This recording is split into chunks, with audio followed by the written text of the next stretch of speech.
Sige, last time class, we started our discussion with aminoglycosides. Do not forget our mnemonics, the G tanks. Ano siya para matandaan ninyo paspas ang ato ang aminoglycosides. And then their names are dependent on whether they are derived from Streptomyces or from Micromonospora. So do not forget, if they are derived from Streptomyces, then their names end with mycin with a Y. And then the MICIN na mycin, ito sila ang mga aminoglycosides obtained from Micromonospora species. Another thing that you have to know about aminoglycosides, they are given mostly parenterally because they have poor gastrointestinal absorption na property due to their big sila na molecule. Except for neomycin, because neomycin can be given topically at the same time orally, especially for those bacterial infections sa gastrointestinal tract na ano siya, dili dapat ma-absorb ang drug, kanang magstay lang yun siya sa GIT para matreat tong infection sa surface sa GIT. So neomycin cannot be absorbed systematically. So pwede yun siya ihimong treatment for the surface infection sa gastrointestinal tract. And then, mechanism of action of our aminoglycosides, take note, they inhibit protein synthesis at 30S ribosomal subunit. So specific for 30S ribosomal subunit. They are protein synthesis inhibitors, but they are not considered bacteriostatic. For some unknown reason, class, they are the exception for the rule because they are considered bactericidal. That is why they have synergistic na drug-to-drug interactions with the penicillins. Those who inhibit the cell wall synthesis. Okay? And I guess I ended here sa streptomycin. This is our first one, the first aminoglycoside discovered by Waxman. So daghan siya og gamit, but ang favorite board exam question for this is actually its use for pulmonary TB. So for pulmonary TB, our first line drugs are the RIPEs. When you say RIPEs, rifampicin, isoniazid, pyrazinamide, ethambutol, and the S is for streptomycin. So appeal siya, class, though it's just an adjunct treatment. Pang dugang lang siya kasi sa TB, it can be ripe or RIPEs depende sa conditions sa atuang patient.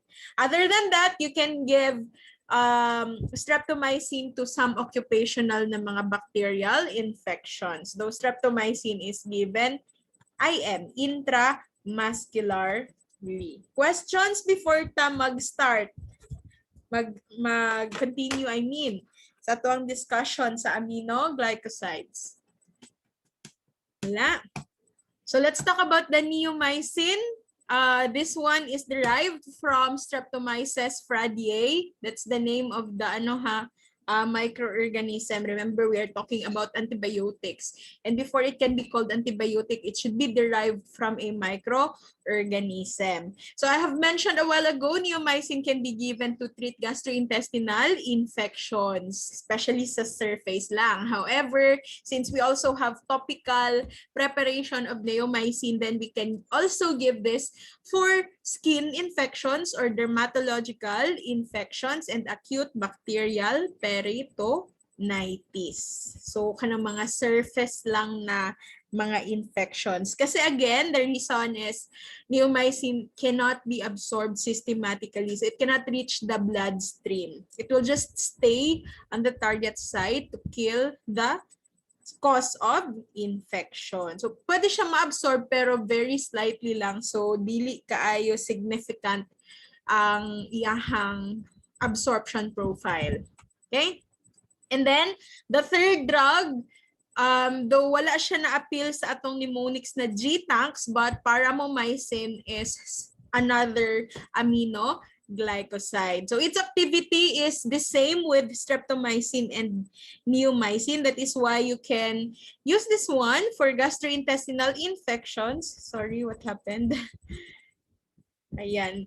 Caused by Shigella and Salmonella species. Both are gram-negative bacteria and both can cause diarrhea. Okay? So, gastrointestinal man. And also the EPEC. EPEC class is enteropathogenic Escherichia coli. We have different types of E. coli kasi. Please review your notes sa inyong microbiology. I guess na-discuss sa inyong different species nato sa ato ang E. coli. We have the ETEC, EPEC, EIEC, and EHEC. So EPEC is enteropathogenic E. coli. So it's still on the gastrointestinal tract. It still can cause diarrhea. But for, I think, the traveler's diarrhea, kanang ganing poisoning nato sa food, mostly it's due to E. coli, but the species there is the ETEC. The ETEC, enterotoxigenic E. coli, if I'm not mistaken, ha. Okay? So, but for paramomycin, we have the enteropathogenic E. coli. Ano lang na siya? Variant lang na siya sa E. coli. And then we have the kanamycin. The most common brand in the market is the Cantrex. It's from Streptomyces. Take note, it ends with mycin with a Y. So it is from Streptomyces species, specifically the Streptomyces kanamyceticus. So you have to take note ha kasi different aminoglycosides, they are derived from different species, different Streptomyces or Micromonospora species. Dili nato sila maisa. Dili parehas kay penicillin. When you say penicillin, it's from Penicillium notatum. And then the rest are semi-synthetic. When it comes to aminoglycosides, most of them are naturally derived from different species. Naalang tayo mga semi-synthetic. So, where do we use kanamycin? This is restricted to infections of the gastrointestinal tract and those arising from gram-negative bacilli that are already resistant from other antibiotics. Therefore, kanamycin is not a first-line drug for our infections, but this one is a reserved one. We reserve kanamycin for infections that are caused by bacteria na resistant na, minag-mutate na. Okay? Mana siya nga, dili po siya common, not like the amoxicillin, the cephalexin na very commonly used in the community. And then we have the amikacin. So as you can see, it does not end with either mycin with a Y or mycin with an I. But in the market, we have ang pinaka-common nga permigina palit is the amikacide. That's the brand of the amikacin na very common. Though we also have amikin in the market. Now, as you can see, since it does not end with mycin, meaning this is not derived from a natural source. This is a semi-synthetic aminoglycoside and its structure is prepared and derived from kanamycin. So that's a board exam question, class. Kung asa gikan si amikacin, it's from kanamycin. So amikacin is a strong antibiotic. Actually, it's resistant against most of our well-known na mga enzymes produced by the bacteria, just like the beta-lactamases, diba? It's produced by the bacteria, and it is the reason why some bacteria is resistant to certain antibiotics. But for amikacin, it's a strong one and dili siya basta-basta ma-inactivate sa mga enzymes produced by the bacteria. Therefore, this is also a reserved drug and we just use amikacin if the infection is already serious. Okay? And at the same time, kapag the causative agent is already resistant to other antibiotics or even other aminoglycosides. Okay, you can ask question anytime if you want to clarify something. Okay, next we have the gentamicin. So the ending is MICIN, which means this is derived from a Micromonospora species, specifically Micromonospora purpurea. So in the market, we have the garamycin. Now, what condition ang ginagamitan ng gentamicin? This is effective for skin infections. Thus, we have a lot of gentamicin in the market that is prepared in topical na formulation.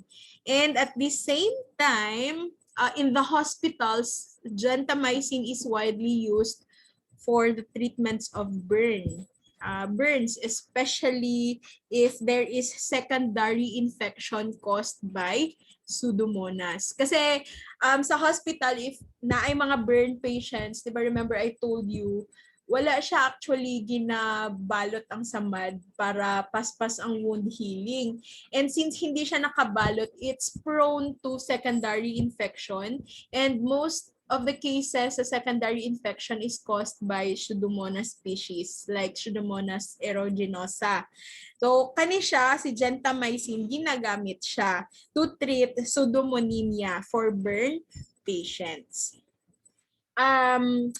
Again, we have topical preparations of gentamicin, but we also have parenteral preparations of this one, which is used for serious. Take note of the word serious. So we don't use gentamicin for less serious na mga infections. I-reserve nato ning atong mga aminoglycosides para sa mga severe na infection. So mga serious systemic and genitourinary tract infections most likely caused by gram-negative bacteria. So take note, our aminoglycosides are effective both for gram-positive and gram-negative bacteria. It's just that there are aminoglycosides that are much more stronger against gram-negative bacteria than the gram-positive. Okay, and then we have the tobramycin. So we have the Nebsin in the market, though ang pinaka-common na ginapalit aning tobramycin is kanina ni siya combination with dexamethasone. Dexamethasone is a corticosteroid. It's combined with tobramycin and ang brand name ani sa market is Tobradex. Okay? So nag-end siya sa mycin ha, so it's from a Streptomyces species, specifically the Streptomyces tenebrarius. Na para asa ato ang tobramycin. Ang katong Tobradex nga ako ang ginaingon, actually it's an ointment. Therefore, ano siya, for topical use, for skin infections. But tobramycin is also manufactured as parenteral, pwede po siya. Pero ginagamit po siya just like gentamicin for Pseudomonas aeruginosa. So like sa mga burn patients, pwede po siya topically applied to the burn area and to treat the Pseudomonas secondary infection. Actually, it's much stronger, I mean, than gentamicin. Mga 2-fold to 4-fold stronger than gentamicin against pseudomonemia.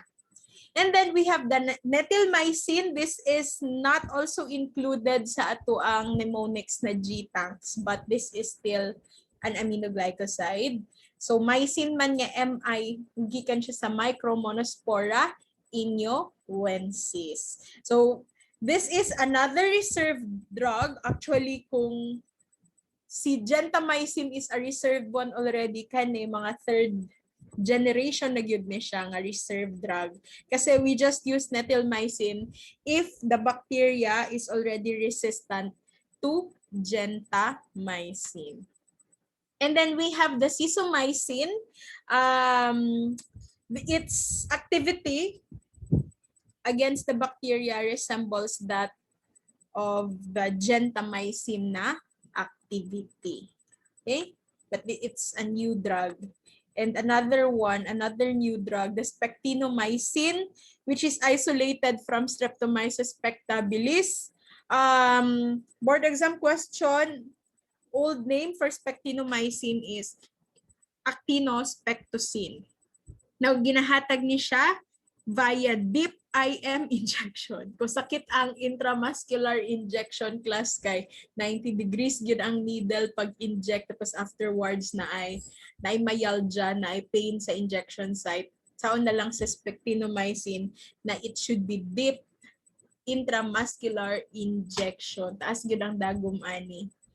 Okay? Tapos 90 degrees. Now, mechanism of action is the same with the other aminoglycosides antibiotics. That's still inhibition of the protein synthesis at 30S ribosomal subunit. But spectinomycin does not cause misreading of the messenger. If you can still remember your biochemistry na lesson about it starts with replication, transcription, and translation. Remember, sa replication, our cell is making DNA out from a DNA. So, it's just copying the genetic material. Replication ang tawag ato. Now, pag human na sa DNA, di ba, we can also do transcription wherein the DNA is copied but this time ang ginahimo is the RNA. And then after the RNA will also be read and copied and then mag-undergo siya ng translation to make protein. But sa case kasi ni aminoglycosides, remember they are inhibiting the protein synthesis and at the same time they will cause misreading of the messenger. I'm talking about the messenger RNA. Magkaroon ng misreading, so ma-stop ang protein synthesis after. Pero pag abot kay spectinomycin, it can still inhibit the protein synthesis pero there is no misreading of the messenger. If there is kasi misreading of the messenger, it can lead to like mutations and kanang mga resistance na ginatawag. So, mao lang na siya ang advantage or the difference of spectinomycin to other aminoglycosides. Now, since it does not cause misreading, spectinomycin is bacteriostatic only. So, it is inferior to other aminoglycosides for most systemic infections. Remember, when I started discussing this, I told you that aminoglycoside is an exception to our rule, which is if protein synthesis ang isa ka drug, it's considered bacteriostatic. Pero aminoglycoside is a bactericidal. But we have another exception here. The spectinomycin is a bacteriostatic that is due to its difference sa iyahang action compared to other aminoglycosides. So, asa na to ginagamit ato ang spectinomycin? We use this one as an alternative to penicillin G for uncomplicated gonorrhea. So, remember gonorrhea, tulo sa layman's term. Ang ato ang drug of choice for tulo is just penicillin G. But if, for example, the patient is allergic to penicillin, then we can use spectinomycin as an alternative treatment. Okay? So that's for the aminoglycosides. Questions, class?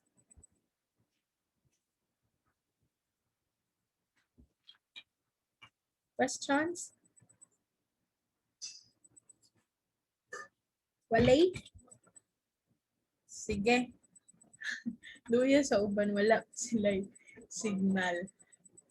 Okay, let's continue. So we are done with the beta-lactam antibiotics. The second one, we have the aminoglycosides. The third group of drugs, we have the tetracyclines.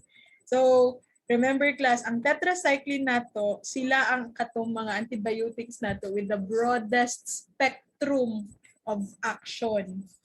Meaning, ang list class, ang listahan sa mga bacteria na pwede nila mapatay or ma-inhibit ang growth, taas-taas compared to other antibiotics. Now, asa sila gikan? Our tetracyclines are derived and obtained from Streptomyces aureofaciens. And another thing that you have to know about tetracyclines is wala ka makita ang tetracycline na nakatablet.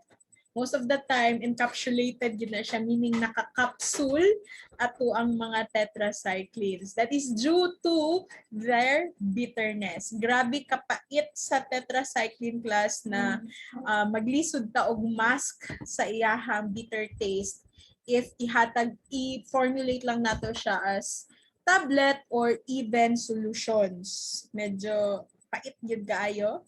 So, mo na siya nga, most of the time, naka-capsule ang drug dosage form for our tetracyclines. Now, remember, naghatag ko sa inyo hag mnemonics. Isad sa inyo mga classmates wa sila internet. Naghatag ko sa inyo mnemonics class by at 30 cell 50.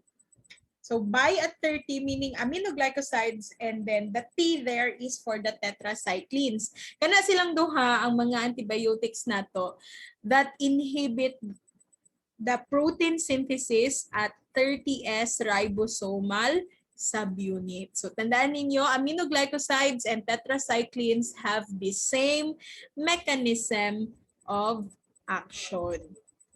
But tetracyclines class are considered bacteriostatic, meaning they have the broadest spectrum of activity, but they are only considered bacteriostatic, which means they just inhibit the growth or multiplication of the bacteria. They don't really kill directly the bacteria. Now, for the structure-activity relationship, that is why class it is called tetracycline. Tetra means 4, and cycline we have cycle or rings. Kasi ang ilahang structure class contain 4 fused rings with a system of conjugated double bonds. So as you can see on the screen, this is the structure of tetracycline. We have 1, 2, 3, 4 rings fused together. And this structure is responsible for their antibacterial activity. Okay, kung makakita mo 4 ka rings class, it's considered tetracycline. Nagkaiba-iba lang ang mga specific types sa mga specific na tetracycline sa ilahang mga functional groups. Kasi remember, that's how we make drugs. We have the parent drug and then we just either add functional groups or we remove functional groups to make a new one with the same mechanism of action, but most of the time they have different pharmacokinetic profiles. Okay, so spectrum of activity. Remember, this is the group of antibiotics na ay broadest spectrum of activity. That's as you can see on the screen. They are effective against gram-positive bacteria. They are also effective against gram-negative bacteria. Our spirochetes, those bacteria na parang kama ang shape or what do you call that? Kanang viral ang shape. And then we have the mycoplasma. And I told you that itong nag-discuss ko sa penicillin. Di ba penicillin is not effective for mycoplasma because mycoplasma is our smallest bacteria and they don't have cell walls. They don't have cell walls. Thus penicillin cannot take its action. But for tetracyclines, they are effective against mycoplasma. And then we also have rickettsia, specifically the Rickettsia rickettsii. That's the cause of the Rocky Mountain fever. Bacteria gihapon na siya ha, and then we have the chlamydia. So like example, chlamydia trachomatis, it's a sexually transmitted infection na pwede mag-cause og vaginitis. Okay? So medyo taas class ang list sa pwedeng i-inhibit ni tetracyclines. However, kung taas ang iyahang spectrum of activity, taas po diyahang listahan sa adverse effects. So tetracyclines are notorious of causing gastric discomfort. That is why if you become pharmacist, someday, mahimo man jud tang licensed pharmacist, you have to really advise your patient na before taking tetracycline, they really have to eat kung dili sila gusto na maghapdos ang ilahang tiyan. Kasi very strong antibiotic, sakit sa tiyan ni siya. And at the same time, tetracyclines can be deposited in bones and even sa ating teeth. Ma-deposit sila and mag-cause sila og mag-cause si tetracycline og discoloration like this one. So this one is a mottled enamel. Mahimog ing-ani ang teeth sa person na nag-take og tetracycline, especially if bata pa. Kasi kung tigulang na, medyo gamay lang ang ang incidence of causing this one. Kasi naman, kanang well-developed naman atong bones, well-developed na ato ang teeth. Pero sa mga bata na they are developing pa, ang ilahang mga bones and teeth kay developing pa, pag ginahatagan nato sila tetracycline class, the drug is being deposited sa ilahang bones and teeth and it will look like this. Pag dako nila, mahimong ing-ani ang ilahang ngipon. And at the same time, kung si tetracycline kay ma-deposit sa bones, it will cause temporary stunting of growth. So pwede nga dili na temporarily ma-stop ang pag-grow sa bata. That is why, always remember as much as possible, we don't give tetracyclines to children if we don't want their growth to be stunted and at the same time, mag-discolor ang ilahang ngipon. Okay? Aside from that, we have hepatotoxicity and this phototoxicity is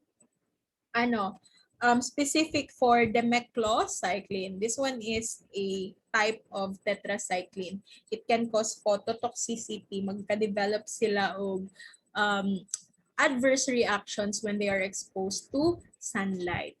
And ang makabungol class, maka-cause of problems with the ears, vestibular problems, we have the minocycline. So, I don't know if you have heard that one. Usahay na mo ingon nga, mura siyang nabungol sa iyahang giinom nga tambal. Mana siyang ginamin, ana.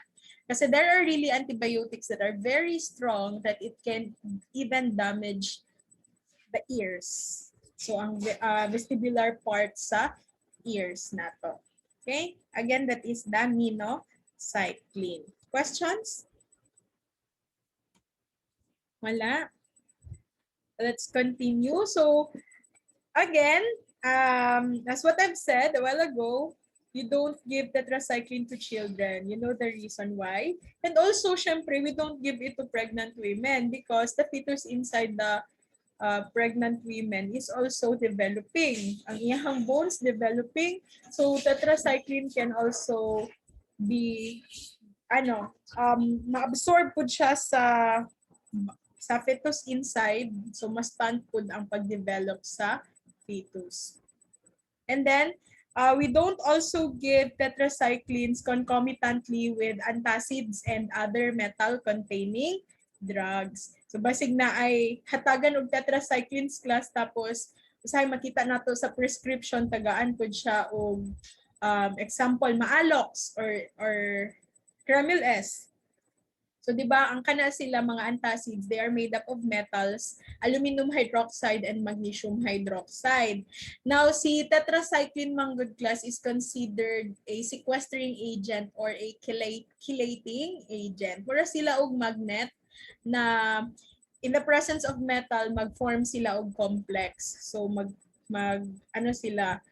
magdugtong sila, magkaroon sila chemical reaction with the metals, and that will lead to the inactivation of both drugs. Meaning, mawala ang effect ni tetracycline, mawala po ang effect ni antacids. So again, please do not give tetracyclines concomitantly with metal-containing drugs. Also, you don't give tetracyclines concomitantly with milk.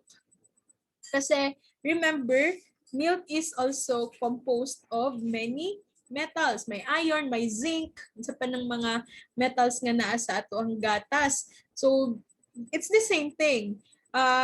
Tetracycline will react with the metals in the milk and that will lead to the inactivation of tetracycline.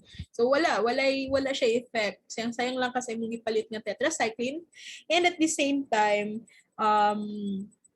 lisod na siya, dili ka maayo sa imong infection. So do not forget that ha, kasi naay mga people class na pag mag-inom sila og tambal instead of water, ang ilahang gina inom para matulo nila ang ilang ginainom nga tambal. Ang uban juice, ang uban gatas. We have to be vigilant about that kasi naay mga drugs yun nga na ay interactions. Just like the tetracycline, may interaction siya with the metals na naa sa gatas. Okay? So, pag pharmacist na mo puhon, ang inyo lang dyan i-advise is ang best yun, ang best na himuon pag may inom og tambal is water yun. Water ang inumon. Ha? Para dili siya kaayo. I mean, wala man gud kaayo interaction na bad na interaction ang water with our drugs. And as much as possible, kanang lukewarm na tubig, dili nang bugnaw. Ha? Kasi pag lukewarm na tubig man good, it will help this dissolution of the drug. Makatabang siya sa pag-dissolve sa drug. And di ba remember before ang absorption, liberation una. And when you say liberation, it's the release of the active ingredient from the dosage form. And pag maingon ka og liberation, it means we have their dissolution, disintegration tapos dissolution. So, lukewarm nga tubig para mapaspas iyahang disintegration and dissolution. Ano ang meron sa tubig? Bakit ang iba ayaw nila? Actually, I don't know. Wala ko kabalungan nang dili sila gusto og tubig. Na ako'y nadunggan dati. Ano siya? Di daw siya ganan og tubig. Wala dahil lasa. Okay. Di ba kung ganahan mo inom og kanang distilled water, especially kanang ginabaligya sa market ng mga bottled water. Actually, di ko ganahan na kay nailasa. Akong gusto gani kay kanang wala siya ilasa.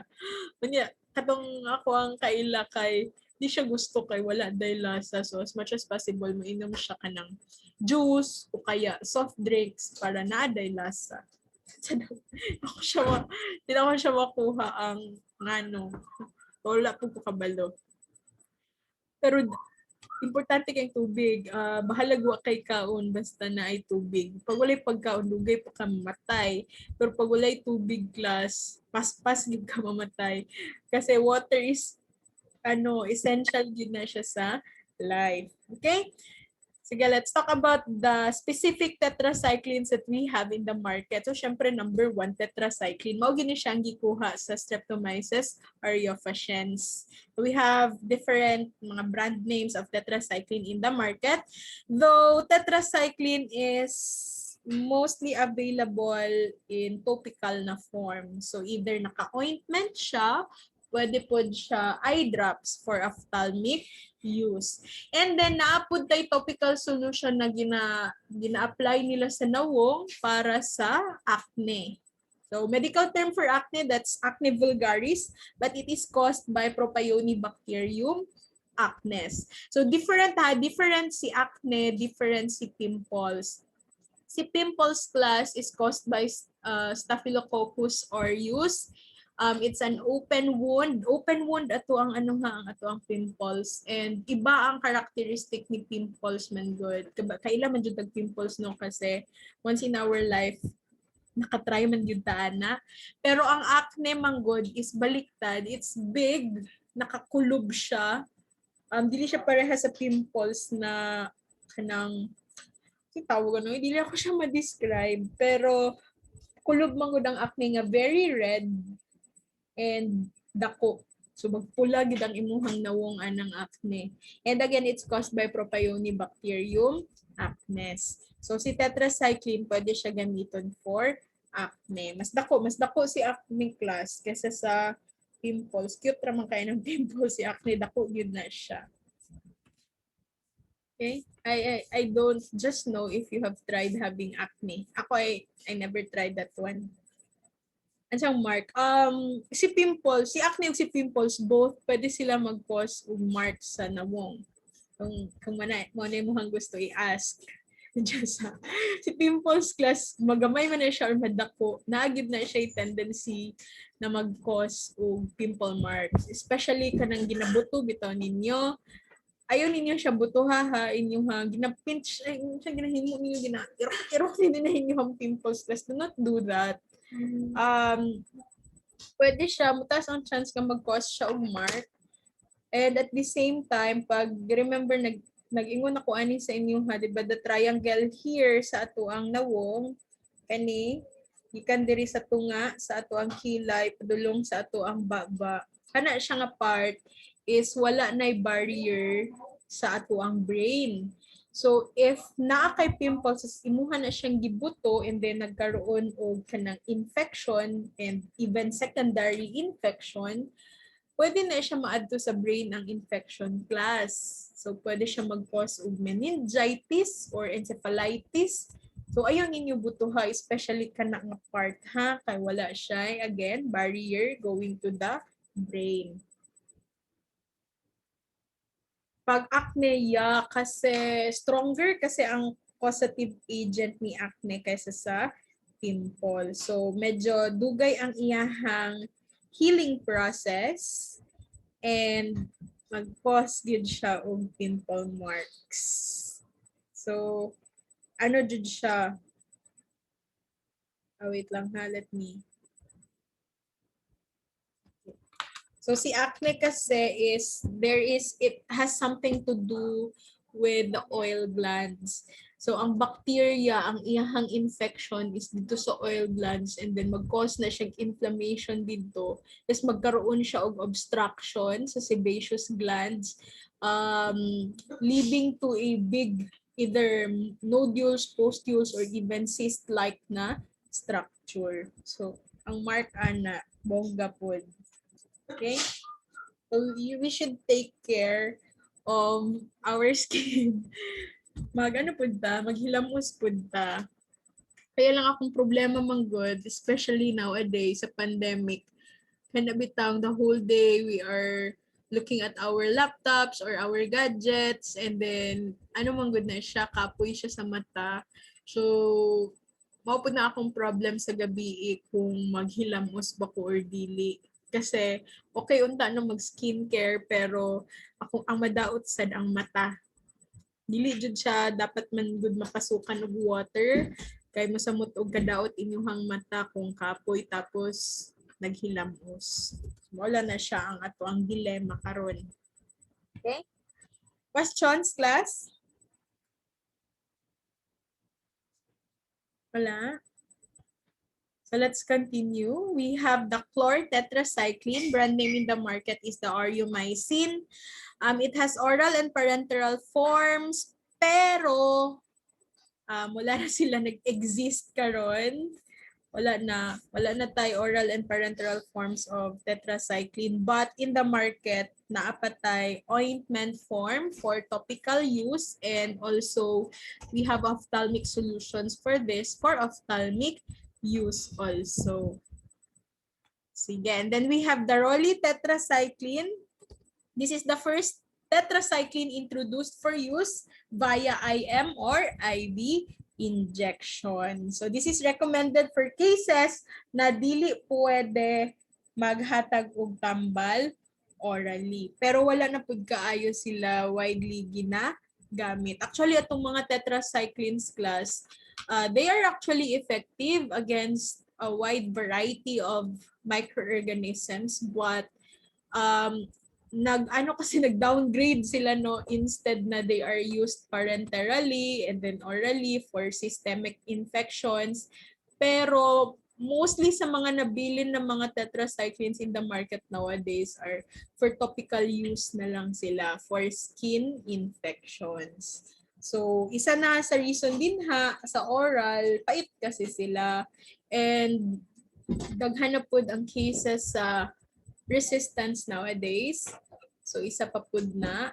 And at the same time, lisod ang formulation ni tetracycline. So lisod siya i-formulate. Ang iyahang pharmacokinetic profile lisod. Nahimuon siya og kanang dosage form for systemic use. And then we have the oxytetracycline. We have the terramycin in the market. Terramycin is actually an ointment or a cream. Basta it's a topical used drug. So it's from Streptomyces rhemosus. And this is an analog of chlortetracycline, thus ang iyahang gamit and ang iyahang properties are the same with chlortetracycline. And then we have the metacycline or the rondomycin in the market. It is an analog of oxytetracycline. Naalay mga chemical modifications like removal or addition of functional groups. Now, compared to the original tetracycline, this has higher potency because it is effective against a wide variety of microorganisms sa 600 milligrams lang na dose. Unlike sa tetracycline, ang equivalent niya ato 1 gram pa. So, di ba, when you say potency, dapat mas gamay nga dose tapos effective na siya. So si metacycline effective na siya bisa gamay pa lang nga dose ang ihatag that giving 300 milligram dose will last for 12 hours. Okay? And then we have the demeclocycline. Na-mention ako ni Kagaina, it's a board exam question kasi among all the tetracyclines, ito siya yung may photosensitivity na adverse drug reaction. But this is also a natural one. Demeclocycline is a natural one, pero na-obtain siya sa mutant na species or strain ni Streptomyces aureofaciens. At ang mga tetracyclines, derived di ba sila sa Streptomyces aureofaciens, pero sa demeclocycline, na ay isa ka strain nga mutant si aureofaciens na dito nato pwede makuha si demeclocycline. The same use with that of the other tetracyclines. It's just that mas taas iyahang incidence sa photosensitivity. And then we have the meclocycline, brand name is Meclan in the market. This one is a semi-synthetic drug in which the structure is derived from oxytetracycline. And just like the chlortetracycline, this is used for the treatment of acne. So topical gihapon ang formulation sa ato ang meclocycline. And then we have the doxycycline. Brand name in the market is the vibramycin. Ginagamit siya for uremic patients na may infections outside the urinary tract. Pero actually, ano siya, pwede hapon siya sa ihatag sa UTI, pero dili siya mao ato ang drug of choice ha. So atong mga drug of choice sa UTI dito sa synthetic nato ng mga antibacterial agents. Daghan doxycycline sa market karon pero ano siya mas grabe iyahang use sa veterinary kaysa sa tao. Magtanaw mo sa mga nagabaligyan ni sa kanang mga for animal use gani sa ila agriculture na mga stores kana daghan nagabaligyag doxycycline din ha for animal use. But take note class na mention na pud nato si doxycycline when we had our discussion sa malaria kasi it's an antibiotic but it can also be used for malaria. Pwede po niya patayon si Plasmodium. Plasmodium is not a bacteria ha, it's a protozoa. Okay? Protozoa siya, dili siya bacteria. And then we have the minocycline. This is the most potent tetracycline currently used in therapy. Take note, most potent. Sa tanang tetracycline sa kung gi-mention sa inyo ha, this is the most potent but maupod ni siya ang makakos og vestibular problems or ear problems.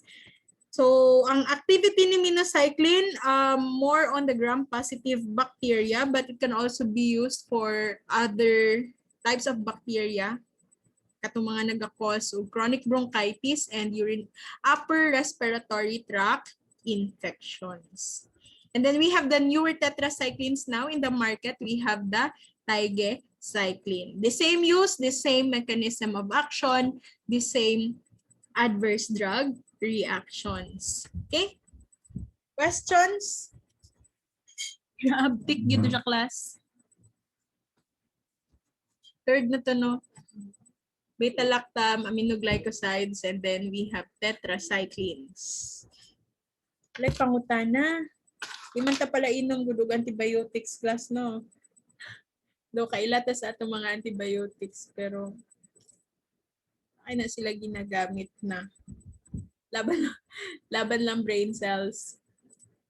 So, human naman ta sa ato ang, sa ato ang by at 30. Dili na punta class sa atong cell 50.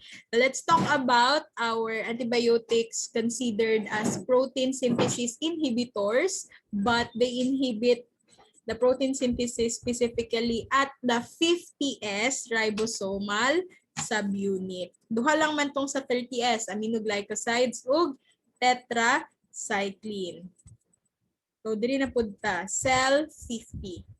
Unsa to?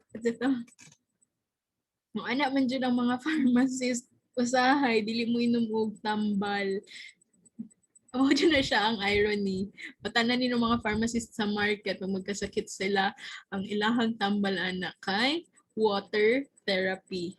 So hangtod gaya pa, dili mo inom og tambal. Kubig-kubig lang. Ana.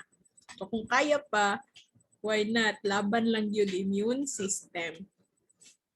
Sige, kaning cell 50 class, gihatag ko ni sa inyo last time, pero isulat na to ulit. Kanang cell, C is for chloramphenicol. I believe you are familiar with chloramphenicol. And E is for erythromycin. Erythromycin is just a representative drug for all macrolides. So, ano siya ito ang next na topic. Ang E lang din ha, kagigamit lang yun siya para mabuo ato ang mnemonics. Pero kanang inhibition at 50S ribosomal subunit is true for all macrolides. And then L, meaning anang L kay lincomycin. Lincomycins or lincomycin. So take note of our mnemonics para mas madali ato ang paghinumdum sa mechanism of action sa ato ang drugs. Okay? So let's talk about the macrolides. Kung atong aminoglycosides, our mnemonics is G-tanks. For macrolides, we have the CARE. So CARE is C for clarithromycin, A for azithromycin, R is roxithromycin, gibutangan na ko siya most common brand name sa market, the Macrol. And then E for erythromycin. So kana silang upat, isa na sila ka family, the same mechanism of action, the same use, the same adverse drug reaction. Nalang sila kaibahan sa ilahang pharmacokinetic profiles. And na sila difference in terms sa uban nga microorganism na kaya nila i-inhibit ang growth. Si my care. Macrolide. Okay. Ayan, clarithromycin, azithromycin, roxithromycin, and lastly, erythromycin. Now, since these are antibiotics, thus they are obtained from a microorganism also. So specifically, they are isolated from Actinomycetes species. And the first macrolide identified is the picromycin.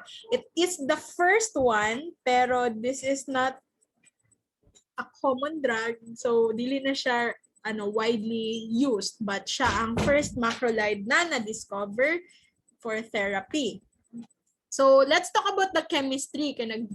Man ni PharmChem man ni kailangan mangyud ang structures ani. So task gihapon ninyo to ha ang mag-study sa structure sa ato ang drugs. Now how will you know that a drug is a macrolide?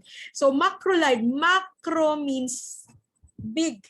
Kasi literally macrolides are very big molecules. They have very big molecules class. Nga macrolide. I have not seen picromycin ever. When I had my duty, tanang klaseng duty or internship, community hospital specialization man of I've never seen picromycin. Pero I've seen the 4-1, the CARE. Mao na siya nga gihimuan siya mnemonic sa mga common lang siya. Kasi picromycin, wala pa dyan po kakitaan na ever since. Now, going back sa chemistry, nganong nahimo man siya large molecule? Because its molecule contains a large ketone ring, a ketone group, and a glycosidically linked amino sugar. So take note ha, ang mga beta-lactam ring, syempre ang mga beta-lactam antibiotics na sila beta-lactam ring. And katong beta-lactam ring class, mauto siya ang garahe class. Tapos, that is true for all beta-lactam antibiotics ha. Kasi aminoglycosides, they have 3 rings and mostly sugar mo na nga. Sugar nga na ay amino group mo na nga aminoglycosides. And then si tetracyclines, remember they have 4 aromatic rings fused together. Babot kay macrolides, it's a big molecule containing a large ketone ring, a ketone group, and a glycosidically linked amino sugar. Actually, this is how it looks like. If you can, this one is the so-called large ketone ring. If ever magawas siya sa inyong board exam, and then if you can see this very big molecule, then automatic class macrolide yun na siya. Tapos, very big molecule, tapos naapay duha pa ka ring na naka-attach. So, na ay ketone group and the glycosidically linked sugar. This one is the ketone group here and then the amino sugar here. Okay? Tutulo lang ha, this is the large ketone ring, this is the ketone group here, and this is class the amino sugar glycosidically linked to the ketone ring. Nadako kaayo. Sige. So this overall structure is important to their activity, especially the inhibition of the protein synthesis at the 50S ribosomal subunit. Okay? So wala na ilaing mechanism of action, mauna to. Inhibition of the protein synthesis at the 50S ribosomal subunit. If na-inhibit si 50S ribosomal subunit, then there will be no protein synthesis. And remember, if there is no protein, there is no life. For example, sa human, our skin is made up of protein, our hair, our nails, tanan sa ato ang body na ay protein. So without protein, there is no life. Muna siya nga pag-inhibit ang protein synthesis, there will be inhibition of the bacterial growth at the same time their multiplication. Dili na sila makadaghan kay wala na may proteins. Now, resistance.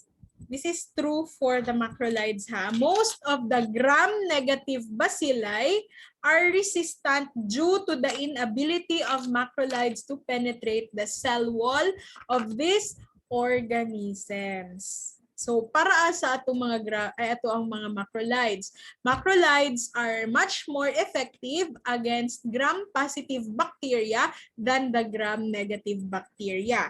That is due to their very big structure that is unable to penetrate the cell wall of the gram-negative bacilli. So mo na siya ang reason din ha sa resistance. Now, how about their spectrum of activity? Actually, the spectrum of activity of the macrolides is similar to that of the penicillin G. That is the reason why if the person is allergic to penicillins, the next in line na drug na pwede ihatag sa patients kay ang macrolides. However, they are na sila kanang slight advantage over the PenG because they are also effective against mycoplasma. Kasi remember, mycoplasma has no cell wall. So, penicillin is really not effective for that.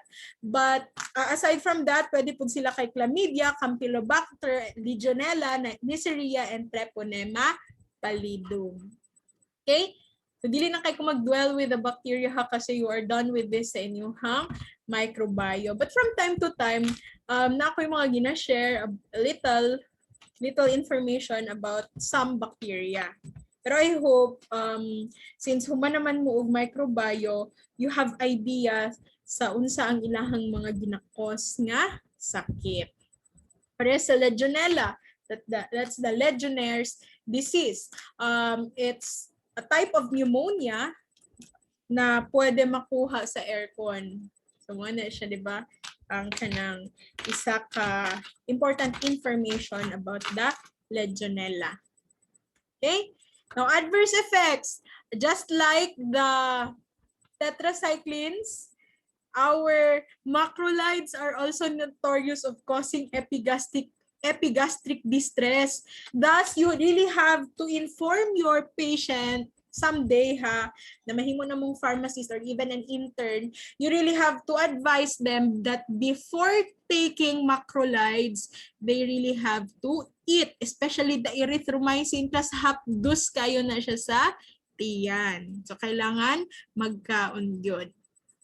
And we have erythromycin in the market na naka-salt. Ang iyahang salt is estolate. So, ang pangalan niya, Jod, is erythromycin estolate.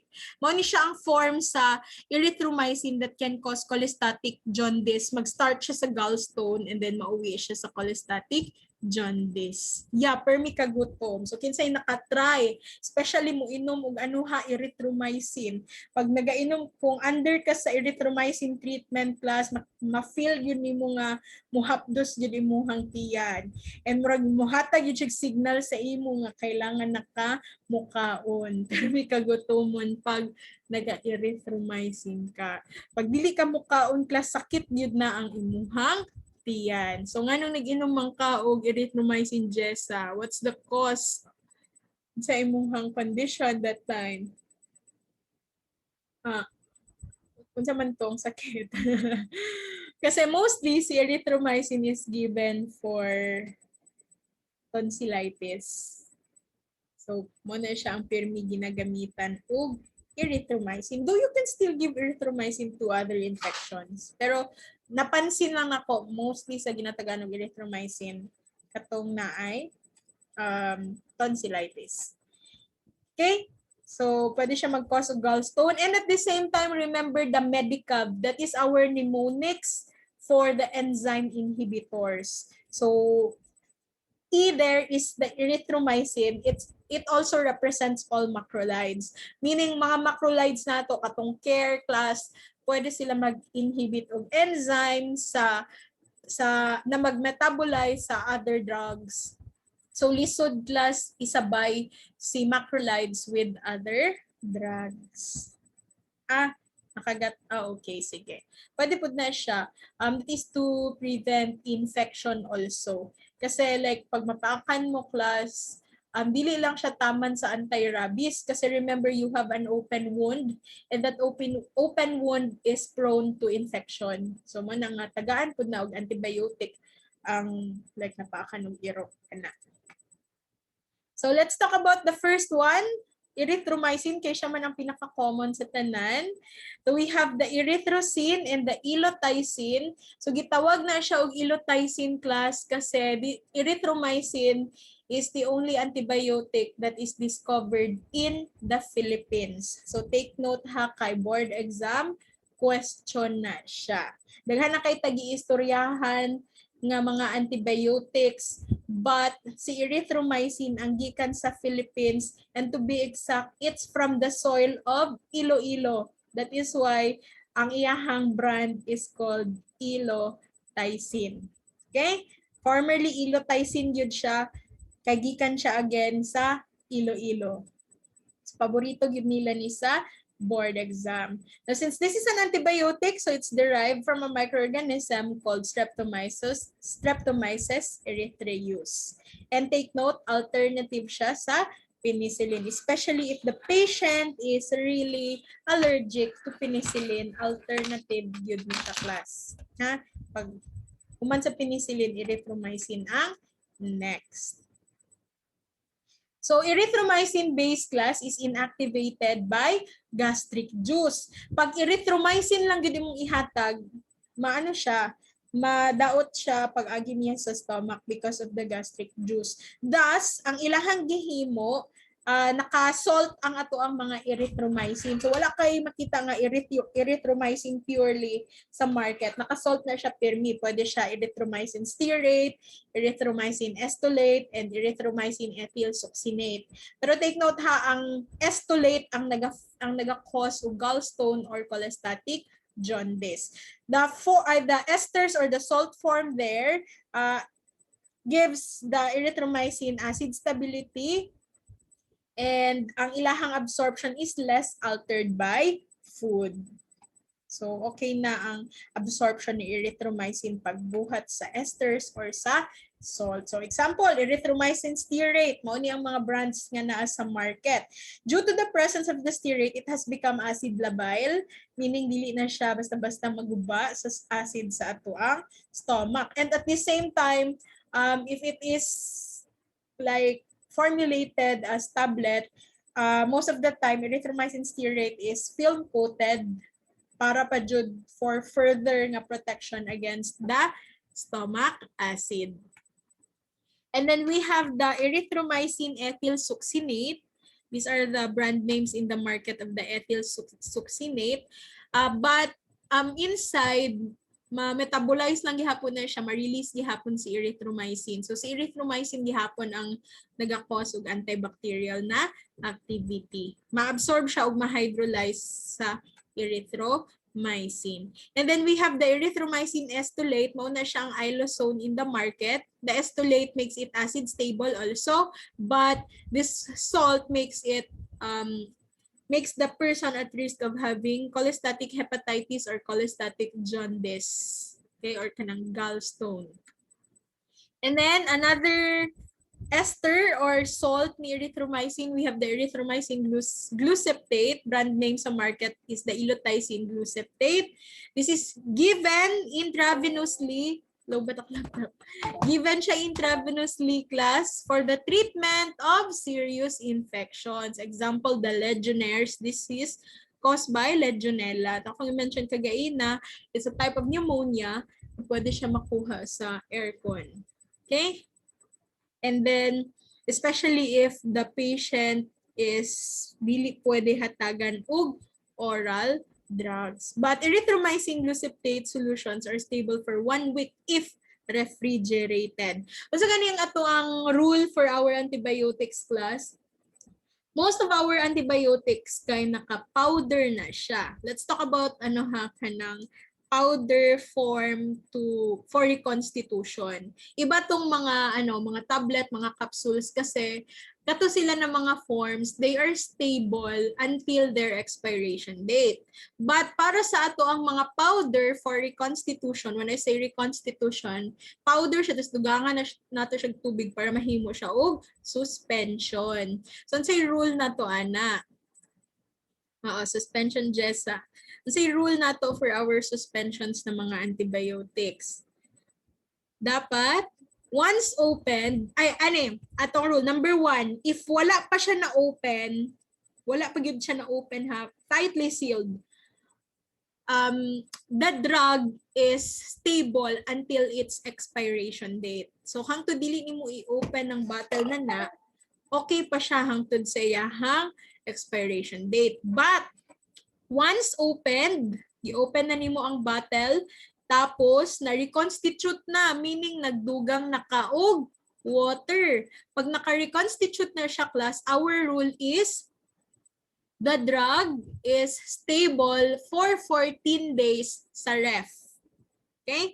So stable lang siya 14 days sa ref. After 14 days, naaman ay mabilin nga daghan din you really have to discard the antibiotic. It's not stable anymore and it might cause mutations sa bacteria. Mura na ito gitiko ng bacteria, ana. Pero, pag wala siya sa ref class, na-open, na-reconstitute, pero wala yung ref ang atong patient, the suspension is only stable for 7 days. So, kung wala gyud siya na ref, ilabay na nato siya after 7 days. Naman ay mabilin or wala. Labay ang bottle, pati ang sulod. Kailangan nato na siya i-inform ato ang mga patient kasi it's a common practice in the Philippines na atong mga mama, pag naay mabilin nga antibiotic, isulod sa ref. Tapos kung kanus ka magkaroon og infection, sunod, bisag sunod pa ng tuig, as long as dili pa siya expired, ginatago siya sa ref. Tama?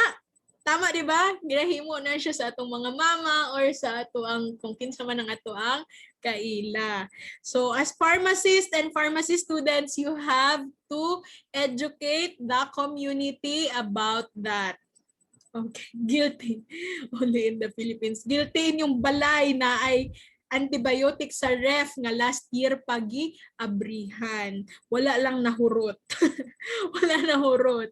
So, guilty na inyong mga ref din ha. Palihog kong tanaw sa inyong ref kung naba na antibiotic din ha nga gitago inyong mga mama. Palihog kong discard class.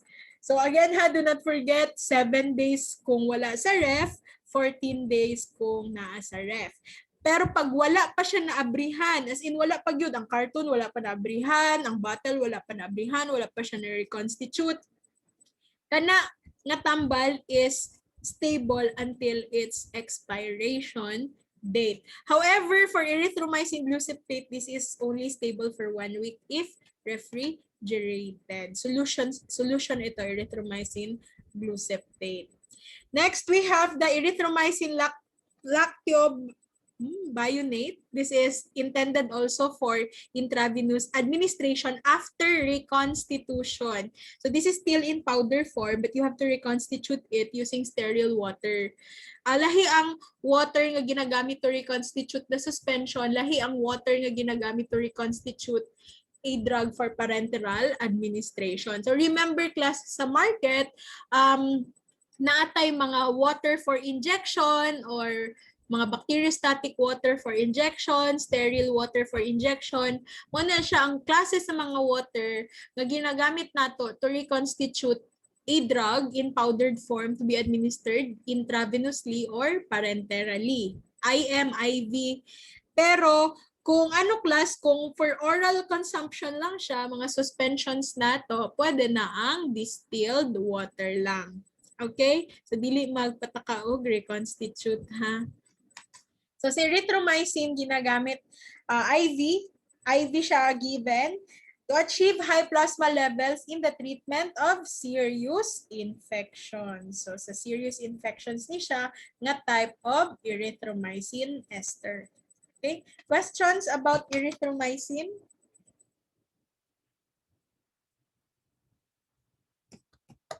Walay?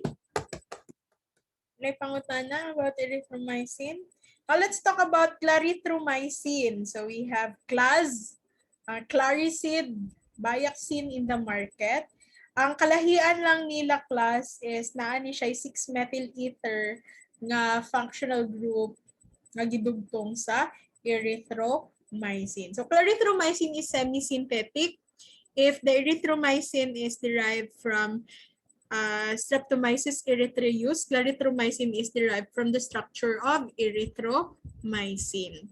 However, it retains the activity or the properties of the erythromycin pero naa siya'y advantage na increased acid stability and oral bioavailability. Remember, atong mga erythromycin, ginahimo nato silang esters, ginahimo nato silang salt para dili basta-basta maguba sa gastric juice. So again, ang advantage ni clarithromycin, bisag dili siya naka-salt, stable siya sa acid. And mas taas iyahang oral bioavailability. Number 3, niya nga advantage over erythromycin, reduced iyahang gastrointestinal side effects. So dili kaayo ing ato kahapdo sa tiyan compared to erythromycin.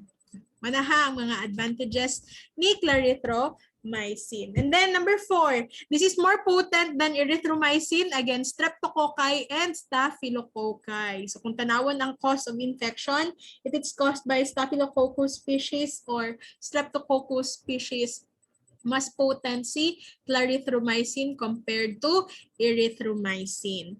And at the same time, this may be given with or without food. Dili parehas kay erythromycin nga kailangan nagkaon yug ka kay hapdos kay siya sa tiyan. So si clarithromycin pwede na, pwede pod, wala. But the extended release form, typically given once daily as a 1-gram dose, should be administered with food to improve bioavailability. So what does it mean? Naatay extended release form of clarithromycin available in the market class. So kay extended release form man siya, hindi siya parehas sa typically given clarithromycin nga 3 times a day. Kani siya ang extended form ni clarithromycin, 1 gram iyahang dose and then once a day lang siya ginahatag. But to improve the absorption and bioavailability of this extended form, kailangan ihatag siya with food. Ang katong dili extended form, ginahatag na to like twice or thrice a day. Mato ang pwede na, pwede pod walay pagkaon. Okay? So para asa ato ang clarithromycin, pwede siya gamiton for CAP. When you say CAP, that's community-acquired pneumonia. So natay different types of pneumonia class, community-acquired pneumonia. Kasi napod tayo nosocomial nga pneumonia kung sa hospital siya nakuha. But mostly ang common yun na pneumonia kay community-acquired. So nara diri sa community nato ang cause sa bacterial infection and cause sa pneumonia. So pwede siya sa mga respiratory tract infections and ulcers caused by Helicobacter pylori. So kung namoy kaila class nga na ay ulcer tapos it is caused by Helicobacter pylori, basig makita ninyo sa iyahang reseta apil si clarithromycin.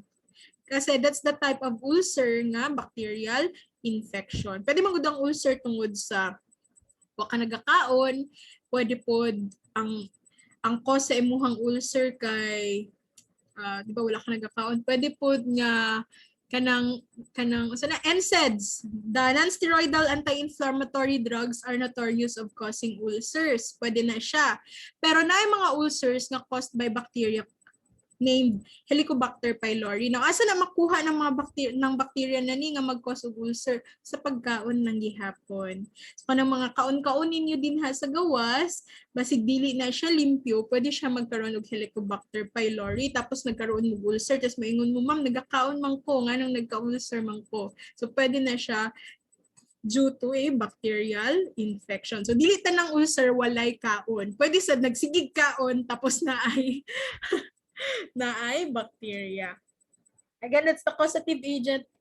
It's Helicobacter pylori. Actually, it's a bacteria na kaya niya protektahan iyahang sarili against the gastric juice.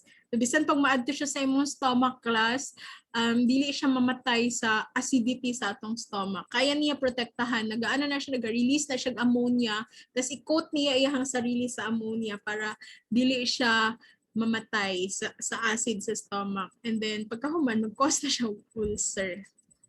Okay, I hope nagkasinabot na. Again, clarithromycin can be given to ulcer caused by Helicobacter pylori. And then, we have the azithromycin. Brand name in the market, we have the Zithromax. I believe you are familiar with this, azithromycin. Board exam question. It's different also from other antibiotics because azithromycin is just given once a day, 3 to 5 days. Mao na iyahang common nga dosage regimen. Once a day, tapos mga 3 to 5 days. So nganong inga naman yung dosage regimen because unlike other antibiotics, azithromycin has a unique pharmacokinetic profile. So na siya unique nga pharmacokinetic profile wherein grabe ang extensive ang iyahang tissue distribution and high drug concentration within the cells. Pag moinom ka og azithromycin, ma-distribute gyud siya sa mga tissues sa body nato and magstay siya longer didto. So magtaas ang concentration sa mga cells nato, resulting in much greater concentration of drugs in the tissues or secretions compared to simultaneous serum concentration. So mas taas magstay siya sa atong mga tissues, sa atong mga fats, sa tanang klaseng tissues sa body for a longer period of time compared sa kanang drug nga naa sa blood ha. Naagyud sila sa tissues class mo na nga once a day lang kay dugay siya ma-excrete. So, I have a personal experience of azithromycin sa hospital na ay doktor nga nag-reseta ani azithromycin 3 times a day for 7 days. Nga ang pasyente overdosed. Mano siya ang ginatawag og overdosage. Tapos, I was an intern that time. Yeah. Ganong 3 times a day. Wala na ginahatag og 3 times a day si azithromycin. Mag-overdose ang patient na to ani class kay extensive ang iyahang tissue distribution. So gicall ang attention sa physician. So basig nakalimot ang physician, kailangan nato siya i-remind na wala na to ginahatag si azithromycin 3 times a day for 7 days. How much more 3 times a day for 14 days? Wala once a day for 3 to 5 days lang ni siya. So take note, once a day dosing, and take note, should not be administered with food. Unlike other antibiotics also, na kailangan pagkaon una before mo inom og tambal. So daghan na yung mga exceptions. So kay kaning mga exceptions kailangan nato ni mabalaan para gyud siya, rational drug use gyud siya. And then take note, the elimination half-life of the azithromycin is 40 to 68 hours. So more than mga 2 days pag yun, usa siya ma-eliminate. Half-life pag yun, half sa drug, ma-eliminate after 2 days. So kasi extensive ang iyahang tissue distribution and binding. So muna nga dili ka mo hatag og 3 times a day nga azithromycin. So I hope nagkasinabot ta sa ato ang azithromycin class. The next time nga makakita mo, basig ka mo po magkaroon mo og personal experience with azithromycin, you really have to call the attention of the doctor kay maluoy ta sa ato ang pasyente. Remember, this can be hepatotoxic, so pwede siya mag-cause of liver damage. Ma-damage ang liver sa atong pasyente ani, daghan kaayo ang drug sa iyahang body. And then we have the erythromycin, though it's not included sa care, pero macrolide gihapon ni siya. But this is a prodrug. So this is inactivated sa outside, but once metabolized, it will release erythromycyclamine nga maoy active niya nga metabolite. This is enteric coated kasi it is also prone to acid hydrolysis or acid degradation. And then the troliandomycin is another macrolide. It's an alternative to erythromycin for limited indications permitting use of an oral dosage form. Erythromycin gyud class ang kanang pirmi ginagamit, but for example, erythromycin is not available or the patient is allergic to erythromycin, then troliandomycin is an alternative for that. It's another prodrug and it is inactivated during metabolism. It will produce the oleandromycin. It's oleandomycin, oleandomycin. However, it has become an alternative because its activity is much lesser compared to erythromycin. Okay? So dira ko mag-end kasi it's 4:28. Questions?